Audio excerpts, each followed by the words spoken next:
সরকারি চাকরিজীবীদের দীর্ঘদিনের প্রতীক্ষার অবসান ঘটিয়ে অবশেষে কি তবে জুলাই থেকেই নতুন পে স্কেল কার্যকর হতে যাচ্ছে? চলুন দেখে নেওয়া যাক জাতীয় বেতন কমিশনের সর্বশেষ সুপারিশ, গেজেট প্রকাশের সম্ভাব্য সময় এবং আপনাদের বেতনের সাথে কোন কোন ভাতাগুলো বাড়ছে সে সম্পর্কে বিস্তারিত। দীর্ঘ অপেক্ষার পালা পেরিয়ে দেশের সরকারি চাকরিজীবীদের জন্য আসছে নতুন বেতন কাঠামো।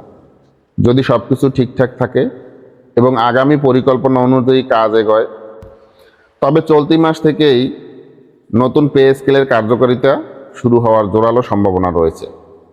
ইতিমধ্যে জাতীয় বেতন কমিশন 2025-এর সুপারিশ প্রণয়নের কাজ প্রায় শেষের পর্যায়ে। শুধুমাত্র এখন সবার নজর রয়েছে মন্ত্রিসভার চূড়ান্ত সিদ্ধান্তের উপর। নতুন এই বেতন কাঠামো এক ধাপে নাকি ধাপে ধাপে বাস্তবায়ন করা হবে সেই সিদ্ধান্ত নেবে মন্ত্রিসভা। যদিও শুরুতে এটি 3 ধাপে বাস্তবায়নের কথা শোনা গিয়েছিল, পরবর্তীতে কমিয়ে 2 ধাপে কার্যকর করার প্রস্তাব সামনে আসে। তবে কোন পদ্ধতিতে এটি চূড়ান্তভাবে বাস্তবায়িত হবে তা পুরোপুরি নির্ভর করছে মন্ত্রিসভার অনুমোদনের উপর। সচিব কমিটির কারিগরি পর্যালোচনা শেষ হওয়ার পর আগস্টের প্রথম সপ্তাহে বিষয়টি মন্ত্রিসভার বৈঠকে উপস্থাপন করা হতে পারে। এরপর মন্ত্রিসভায় সবুজ সংকেত মিললেই আইন মন্ত্রণালয় যাচাই বাছাই এবং মাননীয় প্রধানমন্ত্রীর চূড়ান্ত অনুমোদন সাপেক্ষে আগস্টের শেষ সপ্তাহে কিংবা সেপ্টেম্বরের প্রথম সপ্তাহের মধ্যেই নতুন পে স্কেলের গেজেট হওয়ার সম্ভাবনা রয়েছে। এই কর্মযজ্ঞের পিছনে রয়েছে বড় ধরনের আর্থিক হিসাব নিকাশ। বর্তমানে দেশের প্রায় 14 লাখ সরকারি চাকরিজীবী এবং 9 লাখ পেনশনভোগীর পিছনে সরকারের বার্ষিক ব্যয় হয় প্রায় 1,31,000 কোটি টাকা।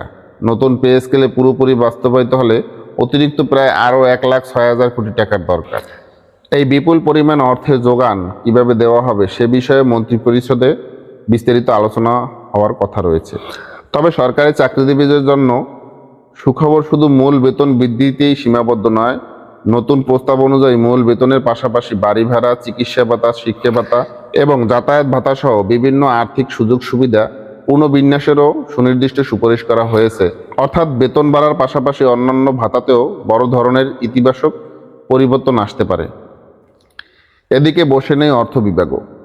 নতুন এই সুবিধাগুলো মাঠ পর্যায়ে দ্রুত কার্যকর করার জন্য প্রয়োজনীয় বিধিবিধান, সরকারি আদেশ এবং প্রজ্ঞাপন তৈরির কাজ ইতিমধ্যেই শুরু করা হয়ে গেছে। প্রশাসনিকভাবে প্রস্তুতি দ্রুত গতিতে এগিয়ে চলছে, যাতে মন্ত্রিসভায় অনুমোদন পাওয়া মাত্রই তা বাস্তবায়ন রূপ নেওয়া সম্ভব হয়।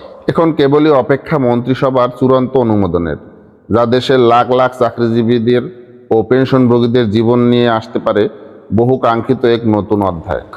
ইউটিউব, ফেসবুকে ঢুকলে দেখবেন যে হাজার হাজার পে স্কেল নিয়ে ভিডিও, ম্যাক্সিমাম ভিডিওগুলোই ফেক। আপনার বেতন কত % বাড়বে, কি বাড়বে সেটা অবশ্যই ডিপেন্ড করবে প্রজ্ঞাপনের উপর। অতএব প্রজ্ঞাপন পাওয়া পর্যন্ত আপনাকে ধৈর্য ধরে অপেক্ষা করতে হবে।